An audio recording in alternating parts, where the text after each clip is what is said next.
ज़िंदगी से जंग जीत लेंगे हम, गुरुवर तेरा साथ हो अगर।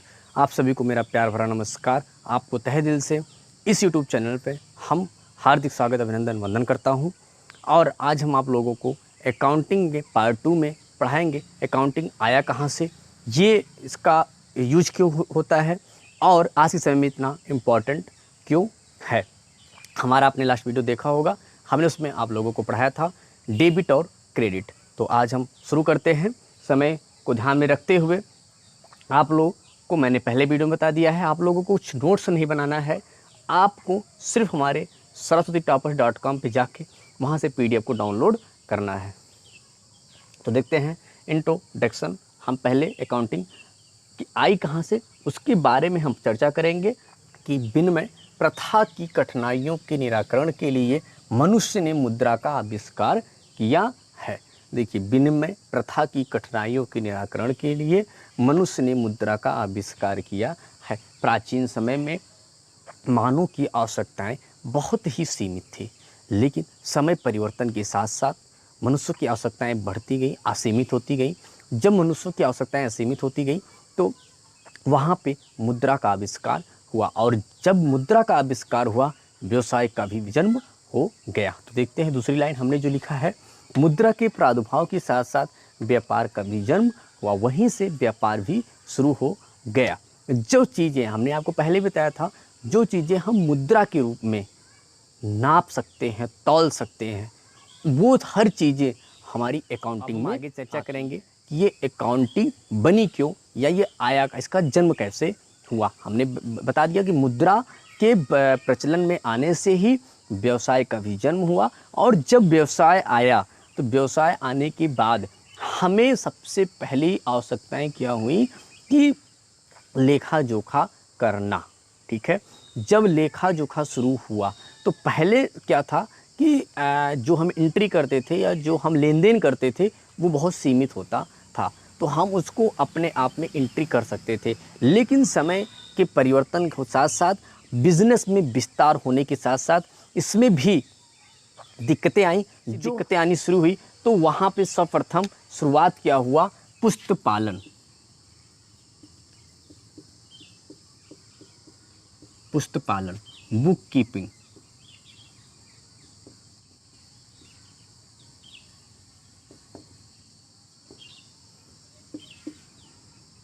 Book keeping.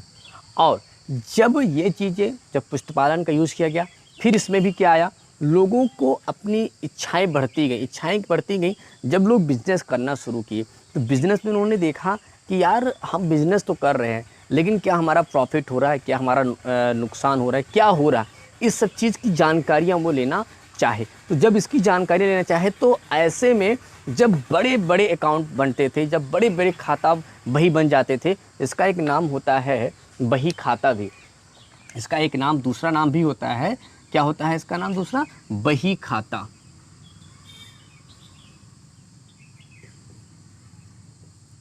जहाँ पे अपनी हम एंट्री करते हैं वो हमारा क्या होता है, बही खाता। तो जब ढेर सारे पन्ने हो जाते थे और इसको जोड़ पाना बहुत ही समय लगता था। जब दिक्कतें आने लगी, ये अपना प्रॉफिट लॉस भी निकालना दिक्कत हुआ, एंट्री बहुत सारी हो जाती थी, तो उस केस लिए तो फिर इसके बाद क्या इसका जन्म हुआ, इसके लिए एक चीज़ बना, दूसरा नंबर क्या, आप लोग बताएं, आप लोग ध्यान देते रहें।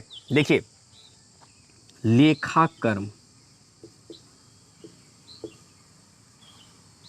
क्या आया, लेखा कर्म। इसकी इंग्लिश क्या होती है, अकाउंटेंसी।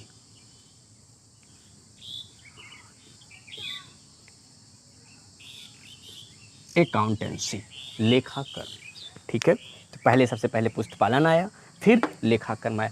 अकाउंटेंसी का कार्य क्या होता है कि हमें अपने बिजनेस की सभी जानकारियां प्रोवाइड करना। तो ये हमारा पुस्तपालन भी लेखा कर्म में ही आता है। जहाँ लेखा कर्म का कार्य कहाँ पे शुरू होता है, जहाँ पे पुस्तपालन का अंत होता है, वहीं पे लेखा कर्म का कार्य शुरू हो जाता है।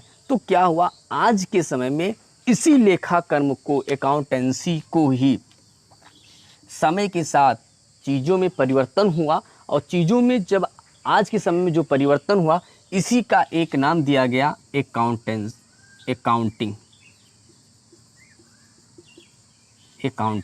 इसी का हिंदी क्या होता है? लेखांकन।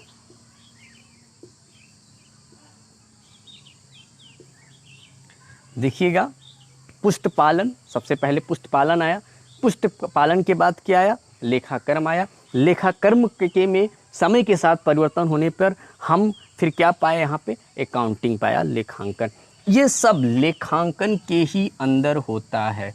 क्या? लेखाकर्म, पुष्टपालन। जब ये अकाउंटिंग आया तो इसमें बहुत सी अवधारणाएं आ गई। तो इसको हम बल्कि अकाउंटिंग को बोलते क्या है? लेखांकन एक बहुआयामी अवधारणा है। इस जैसे हम कह सकते हैं वित्तीय लेखांकन, लागत लेखांकन, कर लेखांकन, ऐसे बहुत से लेखांकन फिर आ गए। तो इसमें बहुत से विस्तृत हुआ, ये बहुत से इसको वर्क दिया गया फिर। तो इसीलिए इस लेखाकर्म को भी अकाउंटिंग का ही पार्ट माना गया। लेकिन सबसे पहले पुष्टपालन आया, फिर अकाउंटेंसी आई, लेखाकर्म आया, और लेखाकर्म आने के बाद फिर इसका प्रादुर्भाव हुआ किसका? अकाउंटिंग का। तो आज हमने आप लोगों को बताया अकाउंटिंग आई कहाँ से। इसके आगे हम सबसे पहले शुरू करेंगे कि पुष्टपालन है क्या, बुक कीपिंग होती क्या है। चलिए देखते हैं। बुक कीपिंग की शुरुआत फ्रा लुकस पेसियोली ने किया था। इनको अकाउंटिंग का जन्मदाता माना जाता है। और जो बुक कीपिंग का स्टार्टिंग हुआ उसमें क्या दिक्कतें आई, कहाँ से शुरू है, एक छोटी सी लाइन आपको सामने दिखाते हैं। पहले लिख पीछे दे, भूल पड़े तो कागज़ से ले। देखिए, पहले लिख पीछे दे।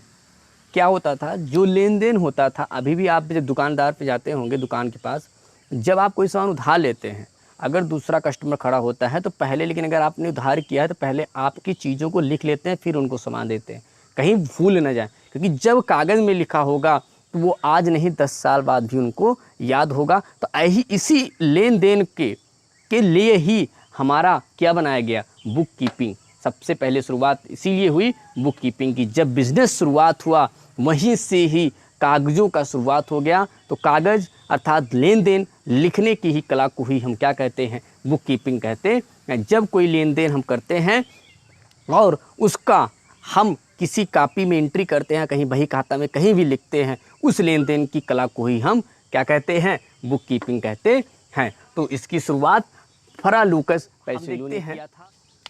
एक बार इसका डिफिनेशन देख लेते हैं। पुष्टपालन, बुक कीपिंग। तो बुक का शब्द होता है, बुक का अर्थ है पुस्तक, और कीपिंग का क्या अर्थ है?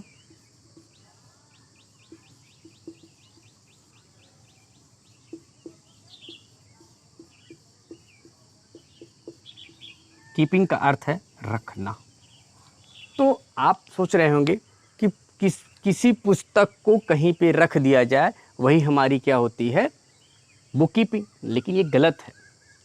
इसका अर्थ आप देख रहे हैं पुस्तक रखना, लेकिन पुस्तक रखने का मतलब जो कोई भी एंट्री या लेन देन का हम जहाँ पे लेखा करते हैं उसको सुरक्षित रखने को ही हम बुक कीपिंग कहते हैं। तो जो लेन देन होता है वो सुव्यवस्थित क्रमबद्ध में किया जाता है। जब भी हम कोई एंट्री करते हैं वो हमारा क्रमबद्ध में होता है। अब क्रमबद्ध क्या होता है ये चीज़ हम आपको आगे बताएंगे। एक छोटा सा बता देते हैं। क्रमबद्ध मतलब सीरियल वाइज, जैसे गिनती होता है 1 2 3 4, ऐसे हम डेट बाई डेट एंट्री करते हैं। ये सब चीज़ें हम चर्चा करेंगे, बट आगे करेंगे। तो हमने आपको क्या बताया? पुस्तपालन का अर्थ हमने बताया। बुक का अर्थ होता है पुस्तक, कीपिंग का अर्थ होता है रख। व्यावसायिक सौदों अथवा लेन देनों को हिसाब किताब, उसके हिसाब किताब को नियमानुसार निर्धारित पुस्तकों में रखना, यही हमारा क्या होता है? बुक कीपिंग होता है। तो आज हम आपको यहीं पे इस टॉपिक को ख़त्म करते हैं। हम आगे देखेंगे नेक्स्ट वीडियो में कि लेखाकर्म क्या होता है और लेखाकर्म में क्या क्या आते हैं, ये पुस्तपालन कहाँ से एंड होता है और लेखाकर्म कहाँ से शुरू होता है। तो हमारे साथ आप ऐसे बने रहें। हम आपको कुछ ना कुछ पर डे आपको वीडियो देते रहेंगे। और जहाँ भी कोई भी डाउट होता है आप ज़रूर कमेंट करें और मेरे वीडियो को लाइक शेयर सब्सक्राइब ज़रूर करें। और इसी के साथ हम एक बार पुनः आप लोगों को धन्यवाद करते हैं। Thank you, best of luck.